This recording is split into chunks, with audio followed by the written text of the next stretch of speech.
Hello guys, no? Hello, Luzon, Visayas, at Mindanao. Galibog ya ulo mo, kung ano imo nga lutuon para sa kabataan mo. Nangita kita ka kalabasa. Okay, libre lang ina. Amo na pag-slice ng kalabasa, pinong-pino. Mag-slice kita sang pino-pino. Amo ini ang ginatawag nga tortang kalabasa. Nantawa pa naman ang amon nga gasol, perting asuha. O, bahala ang aso ang makapaluha sa imo. Gisa-gisa, gisa-gisa pag may time. Kay wala ta mahimo, kundi magtipid-tipid. Amo na siya, gisahon mo ang kalabasa, sibuyas, bombay. Daw parehas nang sang nagagisa, ikaw sang ano haw.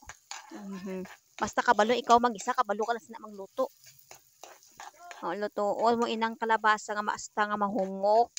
Dahumok na daw ang kahumok ya daw kahumok sa parehas ang bana mo nga tagipusoon. Bati-bati sang itlog. Agbutangan mo na ina ka itlog pagkatapos ya nga mahumok ya kalabasa. Amo ning resulta sina manami ini sa mga kabataan nga hilig sa itlog no busagulan mo ini ka kalabasa. Para pang palasa is nami ang ilang gana nga pagkaon.